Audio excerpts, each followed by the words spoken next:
मेरे प्यारे विद्यार्थियों, target classes 2 by HP sir में आपका हार्दिक अभिनंदन। जैसा कि अपना जो पहला जो पाठ चल रहा था ज्योग्राफी के अंदर, मानव भूगोल प्रकृति एवं विषय क्षेत्र, यहाँ तक हमने पिछले 2 वीडियो में मानव भूगोल की परिभाषाएं से संबंधित हमारी बात हो गई थी। आज उसी कड़ी को हम आगे बढ़ाते हैं।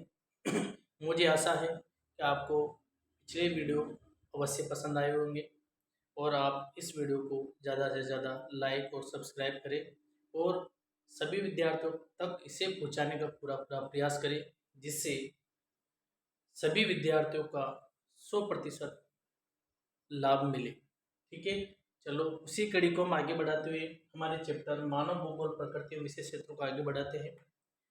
हो सकता है आज हम इसे पूरा कर दें। ठीक है, तो हमारी तीसरी परिभाषा दी गई थी पाल विडाल डी ब्लांस के द्वारा। तीसरी परिभाषा जो भूगोलवेत्ता है, फ्रांस के भूगोलवेत्ता है पाल विडाल डी ला ब्लांस के अनुसार इन्हें संभववाद का जनक भी माना जाता है। आपको याद रखना, क्वेश्चन आपसे पूछा जा सकता है, संभववाद या पर्यावरणीय संभववाद का जनक किसे कहा गया? तो पाल विडाल डी ब्लांस को ही पर्यावरणीय संभववाद का जनक या प्रतिपादक माना जाता है। चलो, इन्होंने मानव भूगोल को किस प्रकार परिभाषित किया? मैंने पहले भी कहा था कि मानव भूगोल में मानव और प्रकृति के बीच अंतर संबंधों का अध्ययन किया जाता है, तो मानव और प्रकृति जरूर आएगा। तो इन्होंने भी वही प्रयास किया। देखिए आप, मानव भूगोल पृथ्वी व मानव के बीच होने वाले पारस्परिक संबंधों का अध्ययन, ये तो पहले भी आया था हमारे। ये मानव भूगोल पृथ्वी और मानव के बीच होने वाले पारस्परिक संबंधों का अध्ययन है। ये तो वैसे ही अपनी लाइन जम गई। इसके बाद इन्होंने आगे बताया, जिसमें पृथ्वी को नियंत्रित करने वाले भौतिक नियमों, पृथ्वी को नियंत्रित करने वाले भौतिक नियमों तथा पृथ्वी पर निवास करने वाले जीवों के बीच विद्यमान संबंधों के अध्ययन को शामिल किया जाता है। कहने का मतलब, मानव भूगोल पृथ्वी और मानव के बीच होने वाले पारस्परिक संबंधों का अध्ययन है, जिसमें पृथ्वी को नियंत्रित करने वाले भौतिक नियम यानी प्रकृति व पृथ्वी पर निवास करने वाले जीवों के बीच विद्यमान संबंधों का अध्ययन है। ऐसा कहने वाले कौन थे? पाल विडाल डी ब्लांस। हो सकता है आपको ये परिभाषा याद ना हो, फिर भी आप एक टर्म याद रखें कि जिसमें पृथ्वी को नियंत्रित करने वाले भौतिक नियम आ जाए। ये परिभाषा किसने दी? आपको परिभाषा लिखी हुई मिलेगी और आपसे कहें निम्न में से किस विद्वान की परिभाषा है, तो आपको पहचानने में आना चाहिए कि पृथ्वी को नियंत्रित करने वाले भौतिक नियम किस परिभाषा या किस विद्वान ने ये परिभाषा दी थी? वो थे पाल विडाल डी ब्लांस महोदय। फिर भी वैसे आसान परिभाषा है, इसमें भी वही, पृथ्वी को नियंत्रित करने वाले भौतिक नियम यानी प्रकृति, वह पृथ्वी पर निवास करने वाले जीव यानी मानव या अन्य जीव। तो प्रकृति और मानव के बीच अंतर संबंधों के अध्ययन को इसमें शामिल किया गया। बात वही है, इन्होंने शब्दों को हेरफेर किया, बस, बाकी कुछ नहीं। यहाँ तक मुझे आशा है आपको समझ में आ गया होगा। फिर से हम एक परिभाषा को समझ लेते हैं। मानव भूगोल पृथ्वी व मानव के बीच होने वाले पारस्परिक संबंधों का अध्ययन है, जिसमें पृथ्वी को नियंत्रित करने वाले भौतिक नियमों तथा पृथ्वी पर निवास करने वाले जीवों के बीच विद्यमान संबंधों के अध्ययन को शामिल किया जाता है। ऐसी परिभाषा किसने दी? पाल विडाल डी ब्लांस। ज्यादा लोड देने की जरूरत नहीं है, बस आपको याद रखना है कि पृथ्वी को नियंत्रित करने वाले भौतिक नियम की जो परिभाषा है किस विद्वान द्वारा दी गई? विडाल डी ब्लांस के द्वारा, और इन्हें ही संभववाद का जनक भी माना जाता है। याद रखना है, आपसे पूछा जा सकता है, टॉप मोस्ट है। संभववाद का जनक किन्हें या संभववाद का प्रतिपादक किन्हें माना जाता है? विडाल डी ब्लांस को। बुक भी आपको इनकी याद रखना है, मानव भूगोल के सिद्धांत इनकी एक प्रसिद्ध पुस्तक है, ये भी आपको याद रखना। मानव भूगोल के सिद्धांत किसकी किताब है? विडाल डी ब्लांस की। और इन्होंने कौन सी विचारधारा का प्रतिपादन किया? संभववाद। ठीक है, शब्द जुड़ जाएगा आगे। पर्यावरणीय संभववाद का जनक या प्रतिपादक किसे माना जाता है? पॉल विडाल डी ब्लास को माना जाता। तो मैंने पहले भी आपको बताया था कि जहाँ पर फ्रेडरिक जेल आया था, उन्होंने निश्चयवाद या नीतिवाद अवधारणा का प्रतिपादन किया था, इसीलिए मैंने उनको वहां पर जिक्र कर दिया था। अब जैसे ही संभववाद का प्रतिपादक कौन थे? विडाल डी ब्लास, इन्होंने ही इस विचारधारा को दिया, तो ये विचारधारा हम यहीं क्लियर कर लेते हैं। ये अलग से आपसे पूछा जा सकता है कि संभववाद विचारधारा या अवधारणा को स्पष्ट कीजिए। इसमें कुछ नहीं, पहले अपन ने पढ़ा था निश्चयवाद या नीतिवाद की अवधारणा। उसमें क्या था? प्रकृति ही सर्वशक्तिमान है और मानव का स्थान गौण है, कि मानव अपने सभी कार्य प्रकृति के अनुसार ही करता है। ठीक है, ये बात ही यहाँ उल्टा हो जाएगा और कुछ नहीं। यहाँ प्रकृति का स्थान गौण है एक तरीके से, और मानव को सर्वप्रमुख माना गया है। क्योंकि प्रकृति मानव को क्या करती है? अनेक अवसर प्रदान करती है, और मानव उन अवसरों का उपयोग अपनी समझ और बुद्धि के आधार पर करता है। ऐसी विचारधारा क्या कहलाएगी? संभववाद की विचारधारा।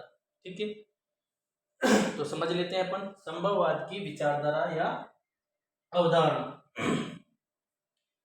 तो संभववाद की विचारधारा क्या है? देखो, प्रकृति प्रदत्त संभावनाओं का मानव द्वारा अपनी उन्नति एवं कल्याण हेतु अपनी छाट के अनुसार प्रयोग करने की विचारधारा ही संभववाद की विचारधारा कहलाती है। ठीक है, याद रखना है, प्रकृति प्रदत्त संभावनाओं का मानव के द्वारा अपनी उन्नति और कल्याण के लिए अपनी उपयोगिता के अनुसार जो प्रयोग करने की जो विचारधारा है, वो क्या है? संभववाद की विचार। सामान्य भाषा में हम समझे तो ये कह सकते हैं अपन, अपने शब्दों में लिखे, प्रकृति मानव को अनेक अवसर प्रदान करती है, मानव उनका अपनी छांट यानी उपयोगिता के अनुसार प्रयोग करता है। ऐसी विचारधारा संभववाद की विचारधारा कहलाती है। ठीक है, यदि एक नंबर में भी आपसे पूछा जाए, आप इस प्रकार लिख सकते हैं कि प्रकृति प्रदत्त संभावनाओं का मानव के द्वारा अपनी उन्नति और कल्याण हेतु अपनी छाट या उपयोगिता के अनुसार जो प्रयोग करने की जो विचारधारा है, वो क्या है? कौन सी विचारधारा है? संभववाद की विचारधारा कहलाती है। यहाँ तक मुझे लगता है आपको समझ आ गया हो। शब्द एनसीईआरटी बुक के ही हैं, पर आपको समझ नहीं आता तो आप इस प्रकार लिख सकते हैं, संभववाद की विचारधारा का प्रतिपादन का श्रेय विडाल डी लाब्लांस को जाता है, और इस विचारधारा के अनुसार प्रकृति मानव को अनेक अवसर प्रदान करती है, और मानव उन अवसरों का प्रयोग अपनी छाट या उपयोगिता के अनुसार करता है। ऐसी विचारधारा संभववाद की विचारधारा कहलाती है। ऐसा आप लिख सकते हैं। ठीक है, फिर भी एक बार देखो आप, प्रकृति कुछ भी नहीं, वही बात है, प्रकृति प्रदत्त संभावनाओं का मानव के द्वारा अपनी उन्नति और कल्याण हेतु अपनी छाट और उपयोगिता के अनुसार प्रयोग करने की विचारधारा ही संभववाद की विचारधारा कहलाती है। अब आगे देखो आप, इस विचारधारा के अंतर्गत प्राकृतिक शक्तियों की अपेक्षा मानवीय शक्तियों को अधिक प्रधानता दी जाती है। मैंने भी कहा था, प्राकृतिक शक्तियों की अपेक्षा किसको प्रधानता दी गई? मानवीय शक्तियों को अधिक प्रधानता दी गई। प्रकृति मानव को अनेक संभावनाएं प्रदान करती है, वह उनका उपयोग करता व निर्णय करता होता है। प्रकृति मानव को अनेक संभावनाएं प्रदान करती है, जिनका वो उपयोग करता है और निर्णय करता होता है। इतनी सी बात आपने को याद रखनी। इतना भी आपको याद नहीं रहे, जब बड़ा क्वेश्चन आए 1.5 नंबर, तब आप इसे लिख सकते हैं। यदि 1 नंबर का आया तो आप डायरेक्ट लिख सकते हैं। संभववाद की विचारधारा का प्रतिपादन विडाल डी ब्लास महोदय ने दिया, जिसके अंतर्गत प्रकृति मानव को अनेक अवसर प्रदान करती है, जिसका उपयोग मानव अपनी छाट या उपयोगिता के अनुसार करता है। ऐसी विचारधारा संभववाद की विचारधारा कहलाती है। यह आपको आ जाना चाहिए। ठीक है, इसके बाद इसी परिभाषा में या इसी विचारधारा के अंदर से हमने कुछ पर्टिकुलर आपसे पूछे, कोई 2 विशेषता बताई, संभववाद विचारधारा या अवधारणा की कोई 2 विशेषता बताई, हम इसी में से निकालिए अपन ने। जैसे आप देखो, प्रकृति ने सर्वत्र संभावनाएं प्रदान की है। प्रकृति सभी जगह मानव को क्या करती है, संभावना प्रदान करती है। तो आप इसे याद रख सकते हैं, प्रकृति मानव को अनेक संभावनाएं प्रदान करती, पहली विशेषता। दूसरी, संभावना का प्रयोग मानव अपनी छाट के अनुसार करता है। संभावना, जो प्रकृति ने जो संभावनाएं दी, उनका उपयोग मानव अपनी छाट या उपयोगिता के अनुसार ही करता है। दूसरी, वही लाइन अपन ने जो की थी लिख दी। तीसरी क्या है, प्रकृति के तुलना में मानव को अधिक महत्व दिया जाता है। निश्चयवाद की अवधारणा में तो क्या था, मानव को गुण स्थान प्रकृति को प्रदान था। यहाँ क्या है, प्रकृति की तुलना में मानव को अधिक महत्व दिया जाता है, कोई अलग बात नहीं लिखी अपन ने। और इसी के द्वारा चौथा बिंदु आप देखो, इसके अंतर्गत मानव अपने वातावरण में परिवर्तन करने में समर्थ है। ठीक है, तो इस विचारधारा के अंतर्गत मानव अपने जो वातावरण है अपना, उसमें परिवर्तन करने में सक्षम है। ये चार विशेषता है, उनमें से आप कोई सी भी दो याद करें। ठीक है, यहाँ तक कोई आपत्ति आपको नहीं होगी। ठीक है, स्क्रीनशॉट ले लें और हम आगे बढ़ते हैं।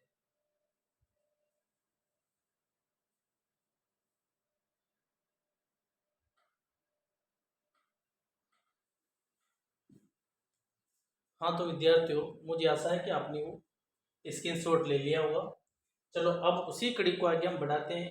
अपनी नई अवधारणा या विचारधारा जो है अब कौन सी आएगी, नवनिश्चयवाद या नवनियतिवाद या वैज्ञानिक निश्चयवाद की अवधारणा या विचारधारा।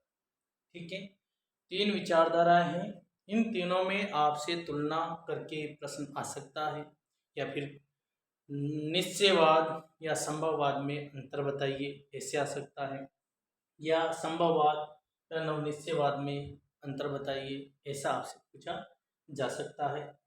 फिर भी आपको इन अवधारणाओं में से क्वेश्चन आएगा ही आएगा बोर्ड एग्जाम के अंदर। ठीक है, और मुझे आशा है कि आपको ये समझ आ गया होगा। फिर भी आगे हम बढ़ते हैं नई अवधारणा के साथ, नवनिश्चयवाद या नवनियतिवाद या वैज्ञानिक निश्चयवाद की अवधारणा क्या है। तो इस अवधारणा का श्रेय किसे जाता है, ग्रिफिथ टेलर महोदय को इसका श्रेय जाता है।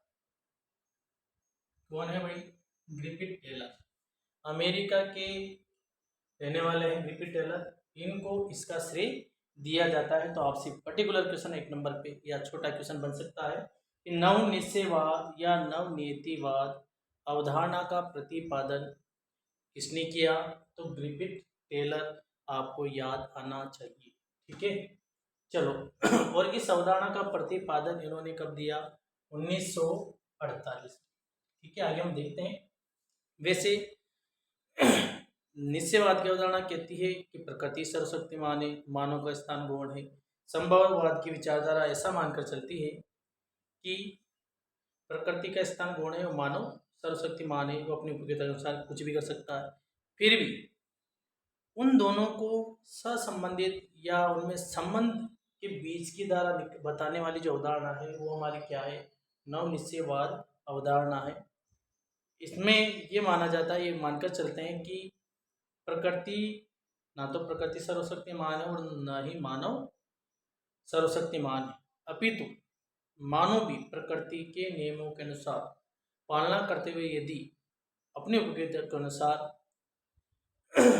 प्रकृति का उपयोग करता है तो उसका कल्याण हो सकता है। ऐसी विचारधारा देने वाले नवनिश्चयवाद थे। इन्होंने प्रकृति और मानव के बीच संतुलन स्थापित करने की जो विचारधारा है वह नवनिश्चयवाद या नवनियतिवाद की विचारधारा। यहाँ मोटी बात यही है कि इस विचारधारा में प्रकृति और मानव के बीच संतुलन स्थापित करने का पर जोर दिया जाता है। ऐसी विचारधारा कौन सी होगी, नवनिश्चयवाद या नवनियतिवाद या वैज्ञानिक निश्चयवाद की अवधारणा। देखिए आप नवनिश्चयवाद या नियतिवाद से आप क्या समझते हैं, तो आप चुका त्यों ही आप नोट्स फॉर्म में उतारते जाए।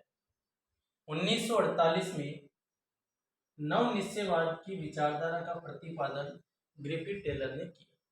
लाइन याद हो गई होगी। 1948 में नवनिश्चयवाद या नवनीतिवाद की विचारधारा या अवधारणा का प्रतिपादन ग्रिफिथ टेलर ने किया। ठीक है। इसके बाद इस विचारधारा को किस नाम से जाना जाता है? रोको और जाओ निश्चयवाद के नाम से भी जाना जाता है। स्टॉप एंड गो डिटर्मिनिज्म के नाम से भी जाना जाता है। दोनों लाइन आपको क्लियर याद हो गई। इस विचारधारा का प्रतिपादन ग्रिफिथ टेलर ने किया और इस विचारधारा को रोको और जाओ विचारधारा, रुको और जाओ निश्चयवाद विचारधारा या सिद्धांत के नाम से भी जाना जाता है। या निश्चयवाद विचारधारा आ जाए, अवधारणा आ जाए, सिद्धांत आ जाए, बात एक ही है। ठीक है, दो लाइन क्लियर अपनी। 1948 में इस विचारधारा का प्रतिपादन ग्रिफिथ टेलर ने किया। ठीक है, और इन्होंने इस विचार जो ग्रिफिथ टेलर ने, इन्होंने इसको क्या नाम दिया? रोको और जाओ सिद्धांत के नाम से भी इस विचारधारा को जाना जाता है। फिर से सुन ले, 1948 में नवनियतिवाद की जो विचारधारा है इसका प्रतिपादन ग्रिफिथ टेलर ने किया और इस विचारधारा को रुको और जाओ निश्चयवाद के नाम से भी जाना जाता है। अब जो मैंने बोला वो आ रहा है। इन्होंने बताया, इन्होंने ग्रिफिथ टेलर ने बताया कि वास्तव में न तो प्रकृति का मनुष्य पर पूर्ण नियंत्रण है, न तो प्रकृति का मनुष्य पर पूर्ण नियंत्रण है और न ही मनुष्य का प्रकृति का विजेता है, और न ही मनुष्य क्या है? प्रकृति का विजेता। अर्थात मानव और प्रकृति दोनों के पारस्परिक संबंधों पर जोर देने से संबंधित अवधारणा नवनियतिवाद है। ठीक है, पर्टिकुलर छोटा क्वेश्चन आ जाए कि नवनिश्चयवाद या नवनियतिवाद की विचारधारा क्या बताती है, तो आप बताएं कि यह विचारधारा या अवधारणा मानव और प्रकृति दोनों के बीच पारस्परिक संबंधों पर जोर देने से संबंधित उदाहरणा है, जिसे हम नवनियतिवाद के नाम से जानते हैं। ठीक है, यहाँ तक बात क्लियर होगी। 3 लाइनें हुई अपनी। 1948 में नवनिश्चयवाद या नवनियतिवाद अवधारणा का प्रतिपादन ग्रिफिथ टेलर ने किया। कब? 1948 में। और इस विचारधारा को किस नाम से जाना जाता है? रुको और जाओ निश्चयवाद के नाम से जाना जाता है। टॉप मोस्ट में आपसे पूछा जाएगा। ठीक है, रुको और जाओ निश्चयवाद की अवधारणा किसने प्रतिपादित की? ग्रिफिथ टेलर ने। ठीक है, या इसका दूसरा नाम आपसे पूछा जा सकता है वास्तव में। और ग्रिफिथ टेलर ने बताया कि वास्तव में न तो प्रकृति, इन्होंने बताया कि वास्तव में न तो प्रकृति का मनुष्य का पूर्ण नियंत्रण है और न ही मनुष्य प्रकृति का विजेता है। अर्थात मानव और प्रकृति दोनों के पारस्परिक संबंधों पर जोर देने से संबंधित अवधारणा जो है वो नवनियतिवाद है। अब इससे पता चल गया कि मानव और प्रकृति दोनों के बीच संतुलन स्थापित करने पर ये जोर दे रही। इसीलिए यहाँ तक भी यदि आप लिखते हैं तो आपका आंसर पूरा हो गया। फिर भी हम आगे बढ़ा रहे हैं। तब यह विचारधारा ये बताती, कौन सी? नवनिश्चयवाद की विचारधारा ये बताती है कि प्राकृतिक नियमों का यदि पालन करके मानव प्रकृति पर विजय प्राप्त कर सकता है। यह विचारधारा ये बताती है कि प्राकृतिक नियमों का अनुपालन करके मानव क्या कर सकता है? प्रकृति पर विजय प्राप्त कर सकता है। यह विचारधारा कौन सी? नवनिश्चयवाद की विचारधारा मानव व प्रकृति में संतुलन स्थापित करने का प्रयास करती है। ऐसी विचारधारा नवनिश्चयवाद या नवनीतिवाद की विचारधारा कहलाती है। ठीक है, यहाँ तक आपको समझ में आ गया होगा। फिर से सुन लो। नवनिश्चयवाद अवधारणा का प्रतिपादन ग्रिफिथ टेलर ने किया। इस विचारधारा को रुको और जाओ या स्टॉप एंड गो डिटर्मिनिज्म के नाम से जाना जाता है। इन्होंने, ग्रिफिथ टेलर ने बताया कि वास्तव में न तो प्रकृति पर मनुष्य का पूर्ण नियंत्रण है और न ही मानव प्रकृति का विजेता है। अर्थात मानव और प्रकृति दोनों के पारस्परिक संबंधों पर जोर देने से संबंधित अवधारणा नवनियतिवाद है। यहाँ तक भी आप लिखते हैं तो अपना काम बन गया। फिर भी हम आगे बढ़ाते हैं, क्योंकि ये मानव प्रकृति के बीच क्या करती है? संतुलन स्थापित करने का प्रयास करती है। ऐसा आप आगे बढ़ा सकते हैं। ये विचारधारा ये बताती है कि यदि मानव क्या करे? प्राकृतिक नियमों का अनुपालन करता है तो मानव प्रकृति पर विजय प्राप्त कर सकता है। और यह विचारधारा मानव और प्रकृति के बीच एक संतुलन स्थापित करने का प्रयास करती है। ऐसी विचारधारा कौन सी होगी? नवनिश्चयवाद या नवनीतिवाद की विचारधारा कहलाती है। ठीक है, यहाँ तक आपको समझ में आ गया हो। स्क्रीनशॉट ले ले और वीडियो को ज़्यादा से ज़्यादा लाइक और सब्सक्राइब करें, जिससे से अधिक बच्चों को इसका लाभ मिले। मैं पूरी कोशिश करूँगा कि लगभग सभी वीडियो आपके पास उपलब्ध हो जाए। ठीक है, बस आपका प्रयास ये होना चाहिए कि इसे लाइक और सब्सक्राइब और शेयर करें, जिससे आपको आपके सहपाठियों को इसका लाभ मिले। ठीक है, चलो आगे बढ़ते हैं। अब हमारी जो आगे स्क्रीनशॉट ले लेना आप अभी। अब आता है मानव का प्राकृतिकरण और प्रकृति का मानवीकरण। जो हमने दो विचारधारा पढ़ी, निश्चयवाद की अवधारणा और संभववाद की अवधारणा, उससे ही जुड़ी हुई है। तो यहाँ से कोई बड़ा क्वेश्चन हमारे बोर्ड एग्जाम के अंतर्गत नहीं आता। अर्धवार्षिक में भले से आपसे पूछ लिया जाए, परंतु फिर भी हम बोर्ड एग्जाम को दृष्टि से पढ़ते हुए हम बात करेंगे। तो हम प्रकृति का मानवीकरण और मानव का प्राकृतिकरण, ये दो जो टर्म है, इसको एक नंबर के हिसाब से या छोटे क्वेश्चन के हिसाब से हम यहाँ बात करेंगे। वैसे हमने दोनों को जान लिया। निश्चयवाद की अवधारणा ही क्या है, क्या है निश्चयवाद की अवधारणा ही क्या है, अभी आप जैसे ही समझोगे टर्म आएगी अपनी समझ जाएंगे। तब तक आप इसका स्क्रीनशॉट ले, फिर हम आगे बढ़ते हैं। ठीक है,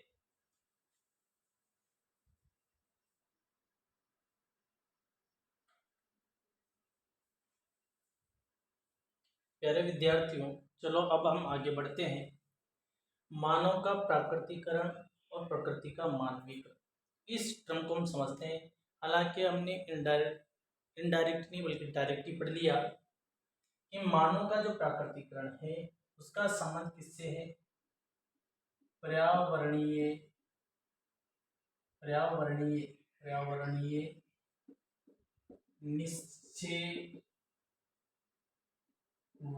की अवधारणा से इसका संबंध है, जिसका जनक कौन थे भाई, फ्रेडरिक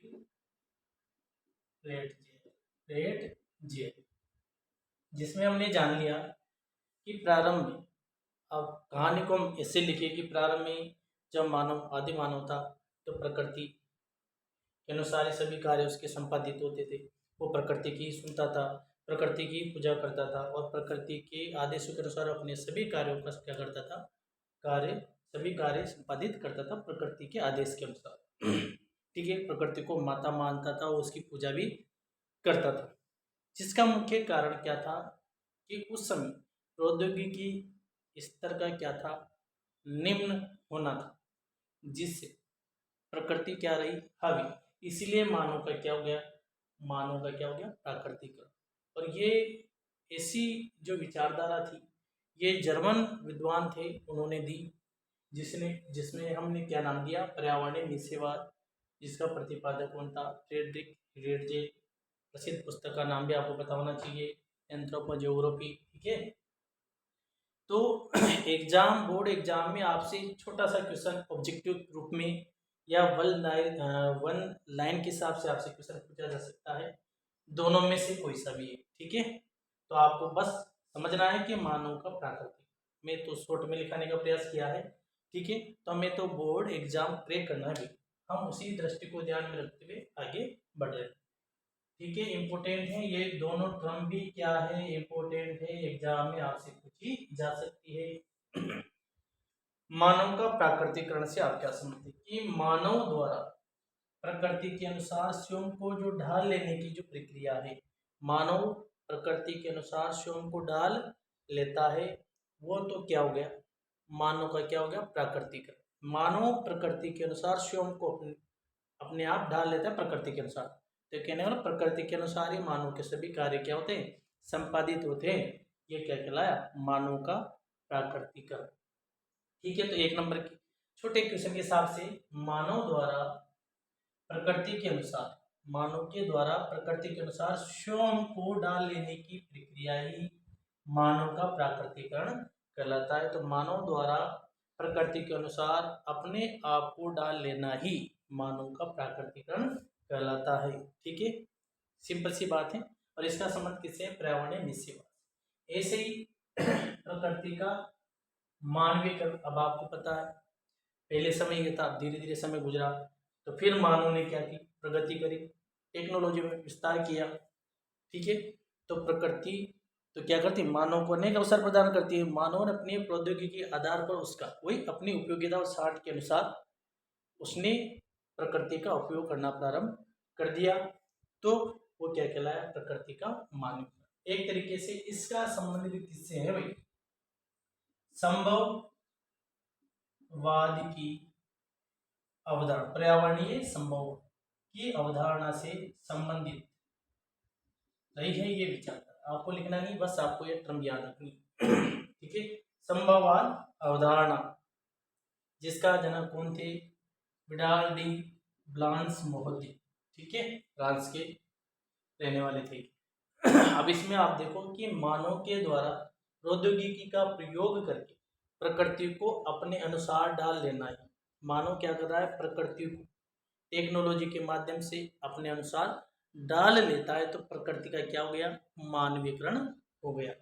तो मानव के द्वारा या मानव द्वारा प्रौद्योगिकी या टेक्नोलॉजी का प्रयोग करके प्रकृति को अपने अनुसार डाल लेना ही प्रकृति का मानवीकरण कहलाता है। तो बिल्कुल सिंपल सी बात है, जब मानव द्वारा प्रकृति के अनुसार स्वयं को डाल लेता है तो वो तो मानव का प्राकृतिकरण। ठीक है, और जब मानव टेक्नोलॉजी के माध्यम से प्रकृति को अपने अनुसार डाल लेता है, ठीक है, प्रकृति को अपने अनुसार डाल लेता है, तो क्या हो गया, प्रकृति का मानवीकरण। थोड़ा सा अंतर है, कहते हैं ना, जरा सा, मामूली सा, गांव वाली भाषा। ठीक है, चलो आगे बढ़ाते हैं। फिर आगे बढ़ाते हैं, थोड़ा सा ये एक्स्ट्रा है, फिर भी आप मानव भूगोल विषय पढ़ रहे हो तो एक भूगोल विषय के नाते आपको ये बात पता होना चाहिए कि मानव भूगोल का विभाजन किस वर्ष हुआ, 1930 में। भविष्य में अपने को ये विषय तो रखना है, फिर आगे कंपटीशन भी देंगे ज्योग्राफी से, फिर अपना याद रहेगा भाई। मानव भूगोल का विभाजन कब हुआ, 1930 में हुआ। दो भागों में हुआ, तो साथ, एक तो था सांस्कृतिक भूगोल, एक है आर्थिक भूगोल। हालांकि ये मानव भूगोल के जो समय के अनुसार जो गलियारे हैं उस वाले टॉपिक से, ठीक है, हटा दिए गए। वर्तमान समय में हो सकता है बोर्ड एग्जाम में आपसे ना पूछे, फिर भी आपको ये पता होना चाहिए कि मानव भूगोल का विभाजन 1930 में हुआ। ठीक है, सांस्कृतिक भूगोल और आर्थिक भूगोल बाद में ये आगे पर्टिकुलर पुस्तक के आधार पे भी पढ़ी जाती है। चलो यहाँ तक आप स्क्रीनशॉट लें, फिर हम आगे बढ़ते हैं।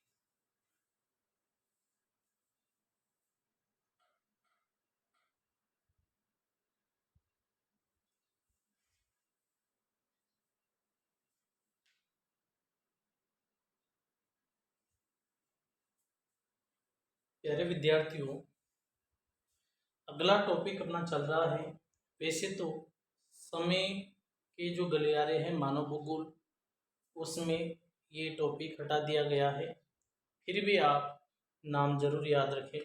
हो सकता है किसी कारणवश यदि आ भी जाता है तो अपन उसका जवाब दे सकते। ठीक है, जैसे 1970 के दशक में मानव भूगोल की जो विकसित विचारधारा है, तो इस समय 3 विचारधाराओं का उदय हुआ। बस मैं आपको यहाँ ज़्यादा बात नहीं करूँगा, क्योंकि आपको बोर्ड एग्जाम में यहाँ से क्वेश्चन आने की संभावना नहीं है। नाम आपको याद रखने हैं कि 1970 के दशक में मानव भूगोल की कौन सी विचारधाराओं का उदय हुआ, तो 3 विचारधाराओं का उदय हुआ।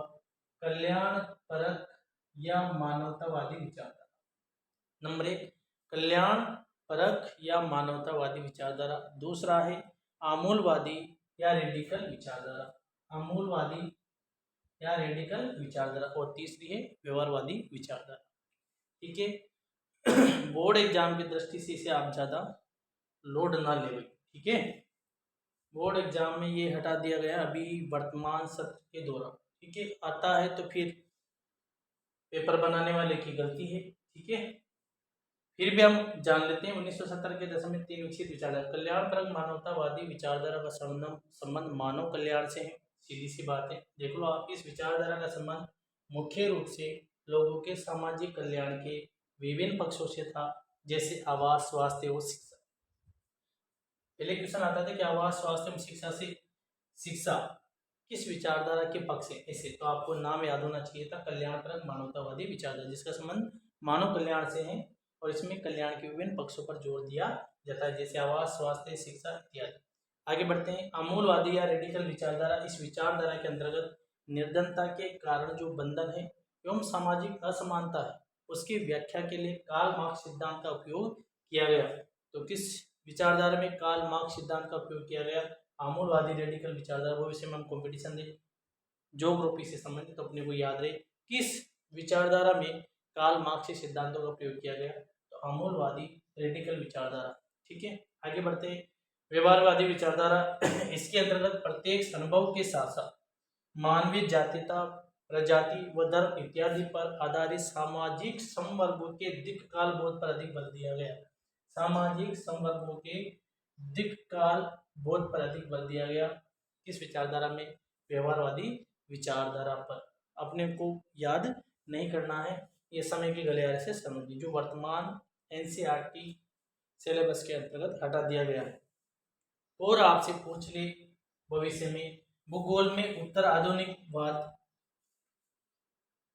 का समय बताइए, तो आपको याद है 1990 का दशक भूगोल में उत्तर आधुनिकवाद का समय रहा।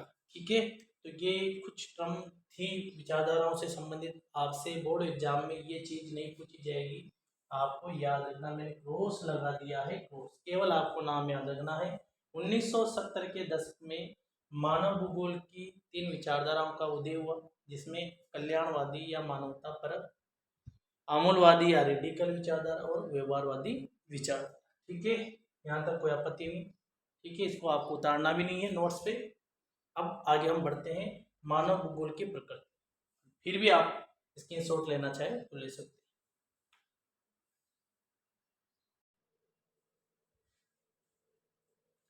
हाँ, तो विद्यार्थियों, अब हम हमारा टॉपिक आ जाता है मानव भूगोल की प्रकृति।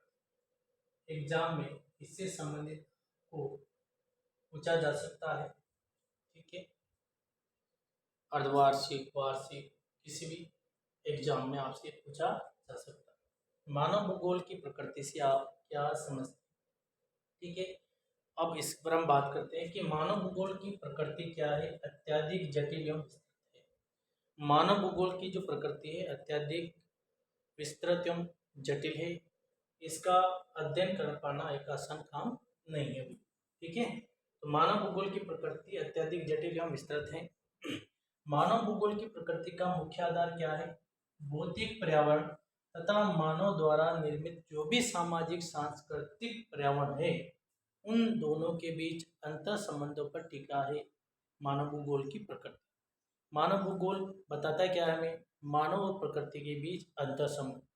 तो भौतिक पर्यावरण मतलब वही प्रकृति, मानव द्वारा निर्मित सामाजिक सांस्कृतिक पर्यावरण मतलब मानव के द्वारा जो भी भूदृश्य में दिखाई पड़ते हैं, तो सामाजिक सांस्कृतिक पर्यावरण के बीच क्या है? अंतर संबंध है।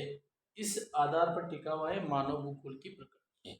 जब तक मानव और प्रकृति के बीच अंतर संबंध नहीं हो तो मानव भूगोल की प्रकृति को ज्ञात कर पाना एक टेढ़ी ही है। ठीक है, तो ये इंपॉर्टेंट बात है अपने लिए यहाँ तक। तो मानव भूगोल की प्रकृति अत्यधिक जटिल एवं विस्तृत है। मानव भूगोल की प्रकृति का मुख्य आधार क्या है? भौतिक पर्यावरण तथा मानव द्वारा निर्मित सामाजिक सांस्कृतिक पर्यावरण के अंतर संबंधों पर टिका हुआ है मानव भूगोल की प्रकृति का आधार। ठीक है, तो इस आधार पर टिकी हुई है मानव भूगोल की प्रकृति। तो इस आधार पर हम कह सकते हैं, इसलिए हम कह सकते हैं कि पृथ्वी पर जो भी मानव निर्मित भूदृश्य दिखाई देते हैं उन सबका अध्ययन हम किसमें करेंगे? मानव भूगोल में किया जाता है। इसलिए हम कह सकते हैं कि पृथ्वी पर जो भी मानव निर्मित भूदृश्य दिखाई देते हैं उन सबका अध्ययन भूगोल में किया जाता है। जैसे गांव, शहर, सड़कें, रेलों का जाल, बंदरगाह, बांध इत्यादि। ठीक है, मानव भूगोल में इस बात का विश्लेषण भी किया जाता है कि पृथ्वी के किसी क्षेत्र में रहने वाला मानव समुदाय अपने जैविक, सामाजिक, सांस्कृतिक विकास के लिए क्या करता है? वातावरण का उपयोग करता है। तो वो वातावरण का उपयोग किस प्रकार करता है, उसमें क्या क्या परिवर्तन लाता है, उन सब बातों का अध्ययन भी हम किस में करते हैं? मानव भूगोल। यथा स्पष्ट हो जाता है कि मानवीय क्रियाकलापों को भौतिक पर्यावरण के साथ साथ मानव द्वारा जो भी निर्मित सांस्कृतिक पर्यावरण है वो भी क्या करता है, प्रभावित करता है। ठीक है, तो मानवीय क्रियाकलापों को भौतिक पर्यावरण और सांस्कृतिक पर्यावरण दोनों ही प्रभावित करते हैं। इतना लंबा चौड़ा आपको याद ना हो तो कम से कम ये बात पता होना चाहिए कि मानव भूगोल की प्रकृति अत्यधिक जटिल एवं विस्तृत है, जिसका मुख्य आधार भौतिक पर्यावरण तथा मानव द्वारा निर्मित सामाजिक सांस्कृतिक पर्यावरण है। ठीक है, इसलिए हम कह सकते हैं कि मानव भूगोल, इसलिए हम कह सकते हैं कि पृथ्वी पर जो भी मानव निर्मित भू दृश्य हमें दिखाई पड़ते हैं उन सब का अध्ययन मानव भूगोल में किया जाता है। ठीक है, यहाँ तक कोई पता आपको समझ आ गया होगा। मानव भूगोल की प्रकृति क्या अत्यधिक जटिल एवं विस्तृत है।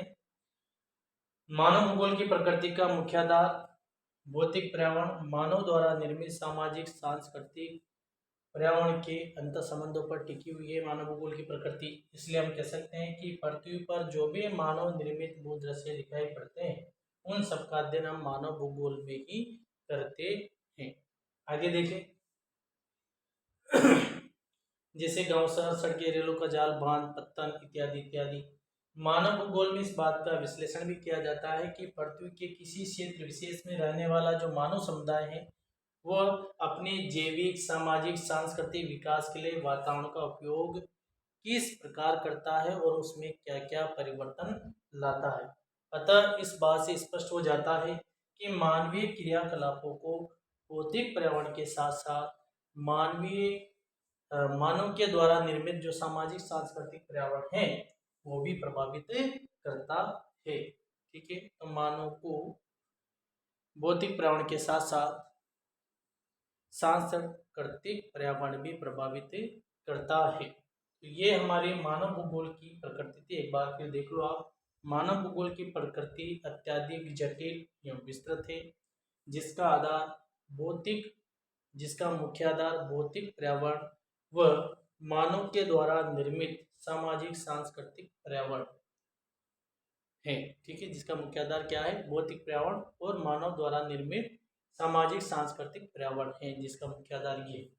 इसलिए हम कह सकते हैं कि पृथ्वी पर जो भी मानव निर्मित भू दृश्य में दिखाई पड़ते हैं उन सब का अध्ययन हम मानव भूगोल में करते हैं। इतना तक आप भी लिख देंगे।